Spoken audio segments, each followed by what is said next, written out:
ബൈബിളിലൂടെ ഒരു തീർത്ഥാടനം. വിശുദ്ധ ഗ്രന്ഥത്തിലെ പുസ്തകങ്ങളെ ആഴത്തിൽ വായിക്കാനും മനസ്സിലാക്കാനും നാം ഏവരെയും സഹായിക്കുന്ന ഈ തിരുവചന പഠന പരമ്പരയിലേക്ക് ഗുഡ്നെസ് ടിവിയുടെ മാന്യ പ്രേക്ഷകരായ നിങ്ങൾക്കേവർക്കും ഹൃദയപൂർവ്വം സ്വാഗതം.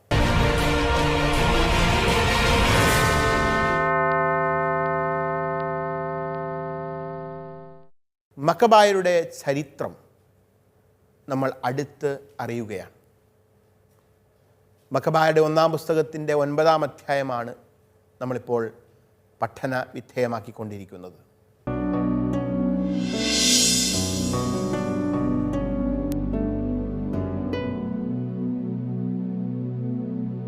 കഴിഞ്ഞ ക്ലാസ്സിൻ്റെ അവസാന ഭാഗത്ത് ഒരു പ്രധാനപ്പെട്ട സംഭവം നടക്കുന്നതിനെക്കുറിച്ച് ഞാൻ പറഞ്ഞു വച്ചിരുന്നു. അൽക്കിമൂസ് എന്നു പേരായ ഒരു യഹൂദൻ സെലൂക്യ രാജാക്കന്മാരുടെ പിണിയാളായി നിന്നുകൊണ്ട് സ്വന്തം ജനത്തിനെതിരെ പ്രവർത്തിച്ച അവരുടെ പ്രധാന പുരോഹിതൻ. അവൻ ബെക്കിദസ് എന്ന സെലൂക്യ സൈന്യാധിപൻ്റെ പ്രത്യേക സംരക്ഷണം കൂടി ഉണ്ടായിരുന്നതിനാൽ ജെറുസലേം ദേവാലയത്തിൻ്റെ മതിൽക്കെട്ടുകൾ തകർക്കാൻ കൽപ്പന ഇടുന്ന സംഭവം. കർത്താവിൻ്റെ ഭവനത്തിൻ്റെ മേൽ കൈവയ്ക്കാൻ അവൻ തുനിഞ്ഞിറങ്ങുകയാണ്. പക്ഷേ ദൈവമായ കർത്താവിൻ്റെ ഭവനത്തിൻ്റെ മേൽ കൈവയ്ക്കാൻ തുനിഞ്ഞിറങ്ങിയ അൽക്കിമൂസിൻ്റെ ജീവിതത്തിൽ അപ്രതീക്ഷിതമായി ഒന്ന് സംഭവിക്കുന്നു.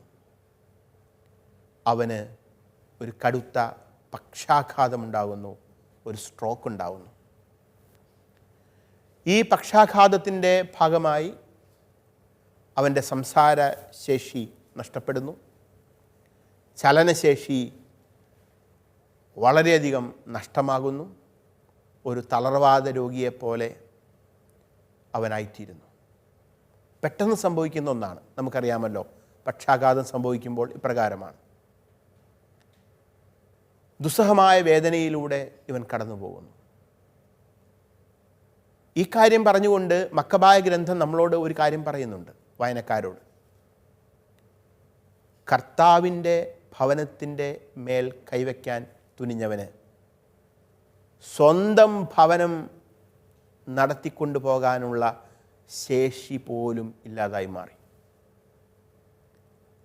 കർത്താവായ ദൈവത്തിൻ്റെ ഭവനത്തിന് മേൽ കൈ ഉയർത്തുന്നവർക്ക് അവരുടെ സ്വന്തം ഭവനം പോലും നടത്തിക്കൊണ്ടു പോകാനുള്ള ശേഷിയില്ലാതായി തീരാം എന്ന മുന്നറിയിപ്പ് നമുക്ക് ഇവിടെ നൽകപ്പെടുകയാണ്. അങ്ങനെ ദാരുണമായ ഒരു അന്ത്യത്തിലേക്ക് ദുസ്സഹമായ വേദനയോടെ അൽക്കിമൂസ് കടന്നു വരുന്നു. അയാൾ മരണപ്പെടുന്നു. ഈ വിവരം അറിയുന്ന ബെക്കിദസിനെ സംബന്ധിച്ചിടത്തോളം അയാളുടെ അടുത്ത സുഹൃത്ത് അൽക്കിമൂസ് മരണപ്പെട്ടിരിക്കുന്നു. ഇതിനകം തന്നെ ജെറുസലേം കോട്ടയും മറ്റും കാര്യങ്ങളൊക്കെ ഇയാൾ സുരക്ഷിതമാക്കിയിട്ടുണ്ട്. അതുകൊണ്ട് ബെക്കിദസ് സെലൂക്യ സൈന്യാധിപൻ കൂടിയാണെന്ന് നമുക്കറിയാം. അയാൾ സ്വദേശത്തേക്ക് രാജസന്നിധിയിലേക്ക് മടങ്ങിപ്പോവുകയും ചെയ്യാം. ഈ സമയം മുതൽ ഏതാണ്ട് 2 വർഷത്തേക്ക് യൂദയായിൽ സമാധാനമുണ്ടാവുകയാണ്. യുദ്ധരഹിതമായ 2 വർഷങ്ങൾ. കാരണം പടവെട്ടാൻ സെലൂക്യ സൈന്യാധിപൻ അവിടെയില്ല. ഇപ്പോഴും കോട്ടകൾ അവരുടെ കീഴിൽ തന്നെയാണ്. ജെറുസലേമിലെയും ജെറീക്കോയിലെയും എമാവുസിലെയും ഒക്കെ കോട്ടകൾ അവരുടെ കീഴിൽ തന്നെയാണ്. അവരുടെ സൈന്യം അവിടെ കാവൽ നിൽക്കുന്നുമുണ്ട്. എങ്കിലും ഒരു സൈനിക ഏറ്റുമുട്ടൽ ഇപ്പോൾ നടക്കുന്നില്ല.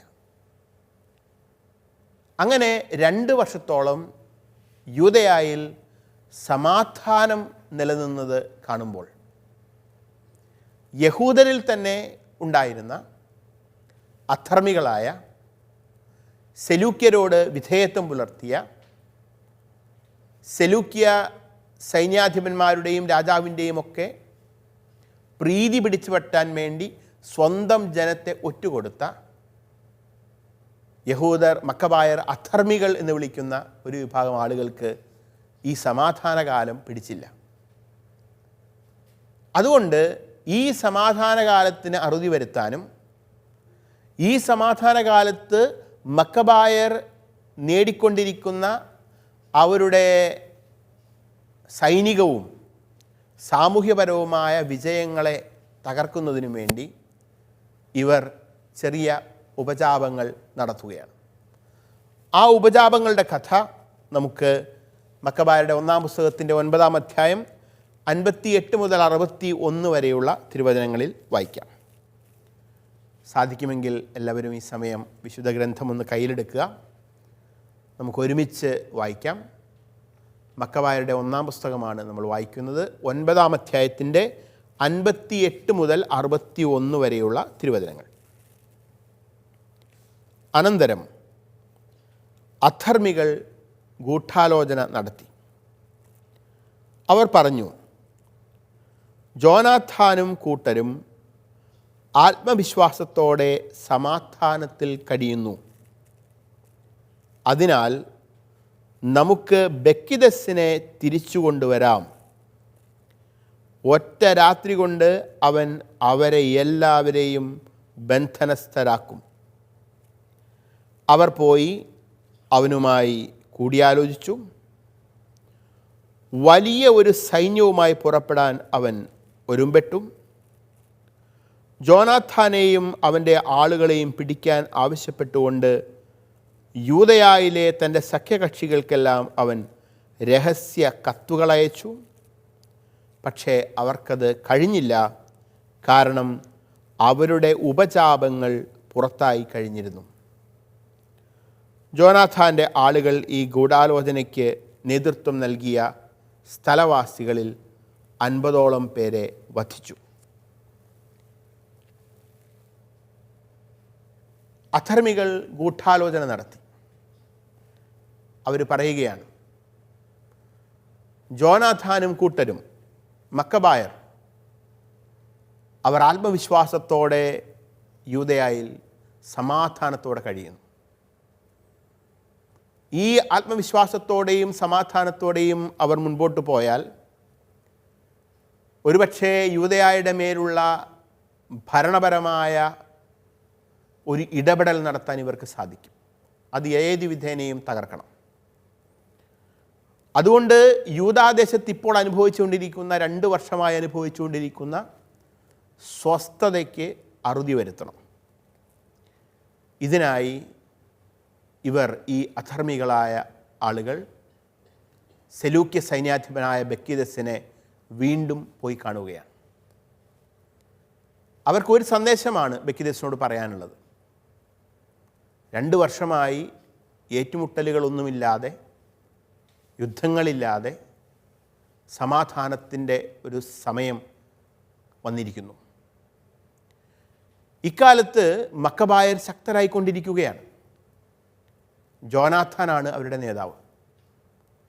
അതുകൊണ്ട് ബെക്കിദസും സെലൂക്യ സൈന്യവും കടന്നു വന്നാൽ ഒറ്റ രാത്രി കൊണ്ട് എണ്ണത്തിൽ വളരെ കുറവായ ജോനാഥാനെയും മക്കബായരെയും തകർത്ത് അവരെ ബന്ദികളാക്കി, ബന്ധനസ്ഥരാക്കി കൊണ്ടുപോകാൻ സാധിക്കും. വലിയ ഒരു സൈനിക വിജയം ചുരുങ്ങിയ സമയം കൊണ്ട് മക്കബായർക്ക് മേൽ നേടാൻ ബെക്കിദസിനും അയാളുടെ വലിയ സെലൂക്യ സൈന്യത്തിനും സാധിക്കും എന്ന ഉറപ്പ് ഈ അധർമ്മികളായ വ്യക്തികൾ കൊടുക്കുകയാണ്. ഇവരുടെ വാക്ക് കേട്ട ബെക്കിദസ് തീരുമാനിച്ചു ഒരു വലിയ സൈന്യവുമായി പോവുക തന്നെ. പക്ഷെ അതിനു മുൻപ് അയാൾ മറ്റൊരു കാര്യം ചെയ്യുന്നുണ്ട്. യൂദയായിൽ ഇയാളോട് താല്പര്യമുണ്ടായിരുന്ന സെലൂക്യരുടെ സഖ്യകക്ഷികളായി വർത്തിച്ചിരുന്ന ആളുകളോട് രഹസ്യത്തിൽ മക്കബായരെയും ജോനാഥാനെയും ബന്ധനസ്ഥരാക്കാനുള്ള ഉത്തരവും ഇയാൾ കൊടുക്കുന്നുണ്ട്. പക്ഷേ ഈ സഖ്യകക്ഷികളായ ആളുകൾക്ക് ആർക്കും അതിന് സാധിക്കുന്നില്ല. അതിൻ്റെ കാരണം ഇത്തരത്തിൽ രഹസ്യത്തിൽ ഒരു ഉപജാപം അവർ നടത്തുന്നുണ്ട് എന്ന അറിവ് ജോനാഥാനും മക്കബായർക്കും ലഭിക്കുകയും അവർ അതിന് വേണ്ട പ്രതിരോധ മാർഗങ്ങൾ അവലംബിക്കുകയും ചെയ്യാൻ. അതുവഴി തങ്ങളെ കൊല്ലാൻ പദ്ധതിയിട്ടിരുന്ന ഏതാണ്ട് 50ഓളം പേരെ മക്കബായർ വധിക്കുകയും ചെയ്യുന്നു. ഇതിനുശേഷം ഇത്തരത്തിൽ മക്കബായർ തിരിച്ചടിക്കുന്നു എന്ന ഒരു ഘട്ടം വരുമ്പോൾ ബക്കിദസും സൈന്യവും അവിടെ നിന്ന് പിൻവാങ്ങുകയാണ്. ബക്കിദസും സൈന്യവും അവിടെ നിന്ന് പിൻവാങ്ങി അവർ ജോനാഥാനും മക്കബായരുമായി ഏറ്റുമുട്ടുന്നതിന് വേണ്ടി അവർ മുൻപോട്ട് വരുന്നു. ആ കഥയാണ് പിന്നീട് നമ്മൾ കാണുന്നത്. ബക്കിദസും സൈന്യവും മുൻപോട്ട് വരുന്ന ഈ സമയം എപ്രകാരമാണ് ജോനാഥാനും മക്കബായരും ബക്കിദസിൻ്റെയും സൈന്യത്തിൻ്റെയും മുന്നേറ്റത്തെ പ്രതിരോധിച്ചത് എന്ന് തുടർന്ന് വരുന്ന ഭാഗത്ത് നിന്ന് നമുക്ക് വായിച്ച് മനസ്സിലാക്കാൻ സാധിക്കും. നമുക്ക് ആ വചനഭാഗം ഒന്ന് വായിക്കാം. മക്കബായരുടെ 1-ാം പുസ്തകത്തിൻ്റെ 9-ാം അധ്യായം 62 മുതൽ 73 വരെയുള്ള തിരുവചനങ്ങളാണ് നമ്മളിപ്പോൾ വായിക്കുന്നത്. പിന്നീട് ജോനാഥാനും അനുയായികളും ശിമയോനോട് കൂടെ മരുഭൂമിയിലുള്ള ബത്ത് ബാസിയിലേക്ക് പിൻവാങ്ങി. അതിൻ്റെ തകർക്കപ്പെട്ട ഭാഗങ്ങൾ പുതുക്കിപ്പണിത് അവർ അത് ബലവത്താക്കി. ബക്കിദസ് ഇതറിഞ്ഞ് തൻ്റെ സേനകളെയെല്ലാം ഒരുമിച്ച് കൂട്ടി. യൂദയായിലെ ജനങ്ങൾക്ക് അവൻ കൽപ്പനകൾ അയച്ചു. അതിനുശേഷം അവൻ വന്ന് ബത്ത് ബാസിക്കെതിരെ പാളയമടിച്ചു. ഏറെ നാളുകൾ അവൻ അതിനെതിരെ പൊരുതുകയും യന്ത്രമുട്ടികൾ നിർമ്മിക്കുകയും ചെയ്തു. നഗരം തൻ്റെ സഹോദരൻ ശിമയോനെ ഏൽപ്പിച്ച് ജോനാഥാൻ നാട്ടിൻ പുറത്തേക്ക് നീങ്ങി. കുറച്ചുപേരെ മാത്രമേ അവൻ കൂടെ കൊണ്ടുപോയുള്ളൂ. ഒദാമേറായെയും അവൻ്റെ സഹോദരന്മാരെയും ഫാസിറോണിൻ്റെ പുത്രന്മാരെയും അവരുടെ കൂടാരങ്ങളിൽ വെച്ച് അവൻ വധിച്ചു. അവൻ ആക്രമിച്ചുകൊണ്ട് മുന്നേറി. ഈ സമയം ശിമയോനും കൂട്ടരും നഗരത്തിന് വെളിയിൽ വന്ന് ഒരു മിന്നലാക്രമണം നടത്തി. യന്ത്രമുട്ടികൾക്ക് തീവച്ചു. അവർ ബക്കിദസിനെ യുദ്ധം ചെയ്ത് കീഴ്പ്പെടുത്തി. തൻ്റെ പദ്ധതികളും യുദ്ധ ഉദ്ദേശ്യങ്ങളും നിഷ്ഫലമായതിനാൽ അവൻ ഭഗ്നാശനായി. അതിനാൽ യൂദയായിലേക്ക് വരാൻ തന്നോട് ഉപദേശിച്ച അധർമ്മികളോട് അവൻ അത്യന്തം ക്രുദ്ധനായി അവരിൽ വളരെ പേരെ വധിച്ചു. അനന്തരം സ്വന്തം നാട്ടിലേക്ക് തിരിച്ചു പോകാൻ തീരുമാനിച്ചു. ഇക്കാര്യം മനസ്സിലാക്കി ജോനാഥാൻ ബക്കിദസുമായി സമാധാനം സ്ഥാപിക്കാനും തടവുകാരുടെ മോചനം സാധിക്കാനും അവൻ്റെ അടുത്തേക്ക് പ്രതിനിധികളെ അയച്ചു. അവനത് സമ്മതിക്കുകയും ജോനാഥാൻ പറഞ്ഞതുപോലെ പ്രവർത്തിക്കുകയും ചെയ്തു. താൻ ജീവിച്ചിരിക്കുന്നിടത്തോളം കാലം ജോനാഥാനെ ഉപദ്രവിക്കുകയില്ലെന്ന് അവൻ ശപഥം ചെയ്തു. യൂദാദേശത്ത് നിന്ന് തടവുകാരാക്കിയവരെ അവൻ തിരിച്ചേൽപ്പിച്ചു. അനന്തരം സ്വദേശത്തേക്ക് മടങ്ങി. പിന്നീട് ഒരിക്കലും അവൻ അവിടെ കാലുകുത്തിയില്ല. അങ്ങനെ ഇസ്രായേലിൽ യുദ്ധത്തിന് അറുതി വന്നു. ജോനാഥാൻ മിക്മാഷിൽ താമസമാക്കി ജനത്തെ ഭരിച്ചു തുടങ്ങി. ഇസ്രായേലിലുണ്ടായിരുന്ന അധർമ്മികളെയെല്ലാം അവൻ നശിപ്പിച്ചു.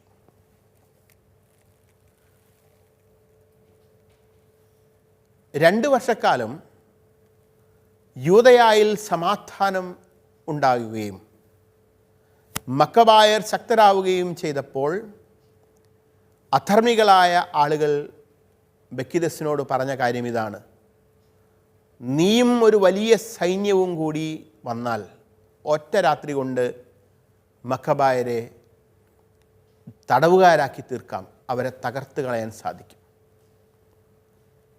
ഈ ആളുകളുടെ ഉപദേശം കേട്ട് ബക്കിദസും സൈന്യവും മുൻപോട്ട് വരുന്നു, ഒരു വലിയ ആക്രമണത്തിന് പദ്ധതിയിടുന്നു എന്ന് കണ്ട ജോനാഥാനും മക്കബായരും അവർ പിൻവാങ്ങുകയാണ് മരുഭൂമിയിലേക്ക്. മരുഭൂമിയിൽ ബെത്ത്ബാസ് എന്ന ഒരു സുരക്ഷിത സ്ഥലമുണ്ടായിരുന്നു. ആ സുരക്ഷിത കേന്ദ്രം കുറച്ചുകൂടി സുരക്ഷിതമാക്കി അവിടെ മക്കബായരും കൂട്ടരും അടങ്ങുന്ന ഈ സംഘം വസിക്കുകയാണ്. ഈ വിവരം ബക്കിദസ് അറിയുന്നു. തീർച്ചയായും തൻ്റെ സൈന്യവുമായി നേരെ ബെത്ത്ബാസിന് നേരെ ഇയാൾ പോവുകയാണ്. ബെത്ത്ബാസിലെ മക്കബായർ അധിവസിച്ചിരുന്ന സുരക്ഷിത കേന്ദ്രത്തിന് ചുറ്റും ഇവർ ഒരു ഉപരോധം ഏർപ്പെടുത്തുന്നു. എത്ര കാലമാണ് ഈ ഉപരോധം നീണ്ടു നിന്നത് എന്ന് നമുക്ക് വചനത്തിൽ നിന്ന് വ്യക്തമല്ല. ഏതായാലും ഈ സൈന്യം മുഴുവൻ ഇവരെ ഉപരോധിച്ചുകൊണ്ട് ചുറ്റും പാളയമടിച്ചിരിക്കുകയാണ്. ഈ സമയം രഹസ്യമായി ജോനാഥാൻ കുറച്ച് മക്കബായരുടെ പോരാളികളോട് കൂടെ ഈ ബെത്ത്ബാസിൽ നിന്നും പുറത്തു കടക്കുകയും അവർ ഗ്രാമത്തിലേക്ക് പോവുകയും ചെയ്തു. ശിമയോൻ്റെ നേതൃത്വത്തിൽ വളരെയധികം പേർ ബെത്ത്ബാസിൽ തന്നെ തുടരുകയും ചെയ്യുന്നു. എന്തിനാണ് ഇവർ രണ്ട് ഗ്രൂപ്പായിട്ട് തിരിഞ്ഞത്? ഈ ഉപരോധം ഏർപ്പെടുത്തിയ ആൾക്കാരെ മുന്നിൽ നിന്നും പിറകിൽ നിന്നും ആക്രമിക്കാൻ വേണ്ടിയുള്ള പദ്ധതിയാണ്. അങ്ങനെ ജോനാഥാൻ്റെ നേതൃത്വത്തിൽ പുറത്തു പോയ സംഘം ഈ ഉപരോധം ഏർപ്പെടുത്തിക്കൊണ്ടിരുന്ന സൈന്യത്തെ പുറകിൽ നിന്ന് ആക്രമിച്ചു. ഈ സമയം അപ്രതീക്ഷിതമായി മുന്നിൽ നിന്ന്, അഥവാ ബെത്ത്ബാസിലെ ഈ സുരക്ഷിത കോട്ടയിൽ നിന്ന് ശിമയോൻ്റെ നേതൃത്വത്തിൽ ആളുകൾ ഇറങ്ങി വരികയും അവർ സെലൂക്യ സൈന്യം സ്ഥാപിച്ചിരുന്ന യന്ത്രമുട്ടികൾ, പീരങ്കികളെല്ലാം തകർക്കുകയും നശിപ്പിക്കുകയും അവരെ കീഴ്പ്പെടുത്തുകയും ചെയ്യുകയാണ്. വലിയ നാശനഷ്ടം ബക്കിദസിനും സെലൂക്യ സൈന്യത്തിനും സംഭവിച്ചു. ബക്കിദസിൻ്റെ പദ്ധതികളെല്ലാം വെള്ളത്തിലായി. ഒറ്റ രാത്രി കൊണ്ട് മക്കബായരെ തകർക്കാമെന്നും അവരെ കൊള്ളയടിക്കാമെന്നും അടിമകളാക്കി കൊണ്ടുപോകാമെന്നും കരുതി യുദ്ധത്തിനായി വന്ന ബക്കിദസിൻ്റെ സൈന്യത്തിൽ വലിയ ആൾനാശമുണ്ടായി. ബക്കിദസ് ഭഗ്നാശനായി. പെട്ടെന്ന് പിൻവാങ്ങിയതുകൊണ്ട് മാത്രമാണ് അയാൾക്ക് ജീവൻ നഷ്ടപ്പെടാതെ ഇരുന്നത്. അതുകൊണ്ട് ബക്കിദസ് വളരെ ക്രുദ്ധനായി മാറി, ദേഷ്യക്കാരനായി മാറി. ഒറ്റ രാത്രി കൊണ്ട് നീ വന്നാൽ നിനക്ക് മക്കബായരെ മുഴുവൻ തകർക്കാൻ സാധിക്കും എന്നും പറഞ്ഞ് തൻ്റെ അടുത്തേക്ക് വന്ന ആ അധർമ്മികളായ യഹൂദരെ, വളരെയധികം പേരെ ഈ ദേശത്തിൽ ബക്കിദസ് തന്നെ കൊന്നുകളയുകയാണ്. അതിനുശേഷം ബക്കിദസ് ഒരു കാര്യം തീരുമാനിച്ചു. ഇനി ഇവിടെ നിന്ന് മക്കബായരുമായി ഏറ്റുമുട്ടാൻ താനില്ല. തിരിച്ച് സെലൂക്യ രാജാവിൻ്റെ സ്വദേശത്തേക്ക് പോകാൻ ഈ സൈന്യാധിപൻ തീരുമാനിക്കുകയുമാണ്. ഇക്കാര്യങ്ങളെല്ലാം മക്കബായരുടെ ഇപ്പോഴത്തെ നേതാവ് ജോനാഥാൻ അറിയുന്നുണ്ട്. അതുകൊണ്ട് ജോനാഥാൻ ബക്കിദസിന് ഒരു സന്ദേശം അയക്കുകയാണ്. നമുക്ക് ഒരു സമാധാന ഉടമ്പടി ഉണ്ടാക്കാം. ഈ സമാധാന ഉടമ്പടി അനുസരിച്ച് യുദ്ധം അവസാനിപ്പിക്കാനും ഏറ്റുമുട്ടലുകൾക്ക് അറുതി വരുത്താനും സാധിക്കും. അങ്ങനെ ഒരു സമാധാന ഉടമ്പടിയുടെ ദൂതുമായി ജോനാഥാൻ ആളുകളെ ബക്കിദസിൻ്റെ അടുത്തേക്ക് അയക്കുന്നു. ഈ സമാധാന ഉടമ്പടിയുടെ വ്യവസ്ഥകൾ ബക്കിദസിന് സമ്മതമാകുന്നു. അങ്ങനെ ഒരു പാക്റ്റ് ഓഫ് പീസ്, ഒരു സമാധാന ഉടമ്പടി സ്ഥാപിക്കപ്പെടുകയാണ്. ഈ സമാധാന ഉടമ്പടി വഴി 3 നേട്ടങ്ങളാണ് ജോനാഥാനും മക്കബായർക്കും ഉണ്ടാകുന്നത്. ഒന്നാമതായി, ഇനി ഒരിക്കലും ജോനാഥാനുമായി യുദ്ധത്തിന് വരില്ല എന്ന് ബക്കിദസ് ഉടമ്പടി ചെയ്യുന്നു. രണ്ടാമതായി, ബക്കിദസ് തന്നെ നേരത്തെ തടവിലാക്കിയിരുന്ന ജെറുസലേമിലെ യഹൂദ പ്രമാണിമാരുടെ പുത്രന്മാരെ തടവുകാരാക്കി വച്ചിരുന്ന അവരെ കുറേ പേരെ വിട്ടുകൊടുക്കാം എന്ന തീരുമാനമുണ്ടാകുന്നു. അത് വലിയൊരു ആശ്വാസ വാർത്തയാണ്. തങ്ങളുടെ ബന്ദികളെ കുറേ പേരെ വിട്ടുകൊടുക്കാം എന്ന തീരുമാനം വരുന്നു. മൂന്നാമതായി ജോനാഥാനെ ഈ സ്ഥലത്തിൻ്റെ ഭരണാധികാരിയായി ബെക്കിദസ് അംഗീകരിക്കുകയും ചെയ്യുന്നു. അങ്ങനെ ഈ സമാധാന ഉടമ്പടിയുടെ പാക്റ്റ് ഓഫ് പീസിൻ്റെ അടിസ്ഥാനത്തിൽ യുദ്ധത്തിന് ഇസ്രായേലിൽ അറുതി വരുന്നു.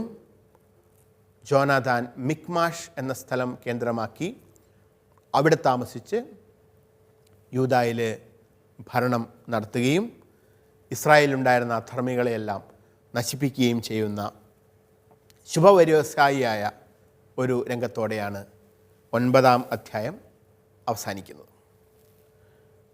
അടുത്തതായി നമുക്ക് 10-ാം അധ്യായത്തിലേക്ക് വരാം. 10-ാം അധ്യായത്തിൽ ദേശീയ അന്തർദേശീയ തലങ്ങളിൽ നടക്കുന്ന ചില ഭരണമാറ്റങ്ങളും ആ ഭരണമാറ്റങ്ങളിൽ രാഷ്ട്രീയപരമായ ഉയർന്ന ചിന്തയോടെ നയതന്ത്രത്തോടെ ജോനാഥാൻ ഇടപെടുന്നതുമാണ് നമ്മൾ പ്രധാനമായും കാണുന്നത്. ഈ അധ്യായത്തിലെ പ്രധാന കഥാപാത്രങ്ങൾ ജോനാഥാൻ എന്ന മക്കബായരുടെ നേതാവ്, അലക്സാണ്ടർ ബേലാസ് അഥവാ അലക്സാണ്ടർ എപ്പിഫാനസ് എന്നറിയപ്പെടുന്ന ഒരു രാജാവ്, ഡെമിത്രിയൂസ് ഒന്നാമൻ എന്ന സെലൂക്യ രാജാവ്. ഈ 3 പേരാണ് ഈ അധ്യായത്തിലെ പ്രധാന കഥാപാത്രങ്ങൾ. അവരുടെ ഇടയിലുള്ള രാഷ്ട്രീയം, നയതന്ത്രം എന്നീ കാര്യങ്ങളാണ് നമ്മൾ ഇവിടെ കാണാനായിട്ട് പോകുന്നത്. മക്കബായരിൽ ഒരുവനും എന്നാൽ പൊതുവെ ദുർബലൻ എന്ന രീതിയിൽ കരുതപ്പെട്ടിരുന്നവനുമായ ജോനാഥാൻ, ആ ജോനാഥാനുണ്ടായ വലിയ രാഷ്ട്രീയ വിജയത്തിൻ്റെ ഗാഥകളാണ് ഈ അധ്യായത്തിൽ നമ്മൾ കാണുന്നത്. ജോനാഥാന് അനുകൂലമായ ഒരു രാഷ്ട്രീയ സാഹചര്യം അന്തർദേശീയ തലത്തിൽ ഉണ്ടാകുന്നു. അതായത് ഡെമിത്രിയൂസ് എന്ന അജയ്യനായിരുന്ന സെലൂക്യ രാജാവിനെ വെല്ലുവിളിച്ചുകൊണ്ട് അലക്സാണ്ടർ ബേലാസ്, സ്വയം അലക്സാണ്ടർ എപ്പിഫാനസ് എന്ന് വിളിക്കുന്ന മറ്റൊരു രാജാവ് രംഗപ്രവേശം ചെയ്യുന്നു. അതായത് സെലൂക്യ സിംഹാസനത്തിന് ഇപ്പോൾ 2 അവകാശികൾ. ഒരു ഭാഗത്ത് ഡെമിത്രിയൂസ്, മറുഭാഗത്ത് അലക്സാണ്ടർ എപ്പിഫാനസ്. ഈ അലക്സാണ്ടർ എപ്പിഫാനസ് എന്ന ഈ പുതിയ രാജാവിൻ്റെ അവകാശവാദം അയാൾ അന്ത്യോക്യസ് എപ്പിഫാനസിൻ്റെ പുത്ര പരമ്പരയിൽപ്പെട്ടയാളാണ് എന്നുള്ളതാണ്. ഇത് ശരിയാണോ എന്നുള്ള കൃത്യമായ ചരിത്ര വിവരങ്ങൾ നമ്മുടെ മുമ്പിലില്ല. ഏതായാലും അക്കാലത്ത് ഒരു വലിയ സാമ്രാജ്യമായി വളർന്നുകൊണ്ടിരുന്ന റോമിലെ സെനറ്റിനെ സ്വാധീനിച്ച് സെലൂക്യരുടെ സിംഹാസനത്തിൻ്റെ യഥാർത്ഥ അവകാശി താനാണ് എന്ന സാക്ഷ്യപത്രവും കരസ്ഥമാക്കിക്കൊണ്ടാണ് അലക്സാണ്ടർ ബേലാസിൻ്റെ വരവ്. അപ്പോൾ ഞാൻ സൂചിപ്പിച്ചതുപോലെ സെലൂക്യ സിംഹാസനത്തിന് ഇപ്പോൾ 2 അവകാശികളുണ്ട്. ഡെമിത്രിയൂസ് ഒന്നാമൻ എന്ന ഇതുവരെ സെലൂക്യ സിംഹാസനം അടക്കിവാണ് ഭരിച്ച രാജാവ് പുതിയതായി രാജത്വം ഏറ്റെടുത്ത് റോമിൻ്റെ പിന്തുണയോടെ താനാണ് യഥാർത്ഥ അവകാശി എന്ന് പറഞ്ഞുകൊണ്ട് വരുന്ന അലക്സാണ്ടർ. സ്വാഭാവികമായും പിന്നീട് ഇവർ തമ്മിൽ അധികാരം സ്ഥാപിക്കാനായി ഒരു വടംവലി നടക്കുകയാണ്. ഇവർ തമ്മിൽ അധികാരം സ്ഥാപിക്കാനായി ഒരു വടംവലി നടത്തുമ്പോൾ ഈ 2 പേരും, ഡെമിത്രിയൂസും അലക്സാണ്ടറും, ഈ 2 രാജാക്കന്മാരും ജോനാഥനെ പ്രീതിപ്പെടുത്താൻ വേണ്ടിയുള്ള ചില ശ്രമങ്ങൾ നടത്തുന്നുണ്ട്. അപ്പോൾ ഈ ഒരു രാഷ്ട്രീയ സാഹചര്യം ജോനാഥന് വളരെ പ്രയോജനകരമായി. കാരണം ജോനാഥൻ്റെ പ്രീതി നേടാനും സഖ്യമുണ്ടാക്കാനും ഈ രണ്ട് രാജാക്കന്മാരും ദെമിത്രിയൂസും അലക്സാണ്ടറും മത്സരിക്കുകയാണ്. അതിനുവേണ്ടി ഈ രണ്ടുപേരും രാജകീയ ശാസനങ്ങൾ വഴി ജോനാഥനും മക്കബായർക്കും ധാരാളം വാഗ്ദാനങ്ങൾ നൽകുകയാണ്. ഈ വാഗ്ദാനങ്ങൾ ജോനാഥനൊരു വിലപേശൽ ശക്തിയും നൽകുന്നു. എന്തൊക്കെയാണ് ദെമിത്രിയൂസും അലക്സാണ്ടറും ജോനാഥനും മക്കബായർക്കും നൽകിയ വാഗ്ദാനങ്ങൾ എന്ന് അടുത്ത ക്ലാസ്സിൽ നമുക്ക് വിശദമായിട്ട് പരിശോധിക്കാം.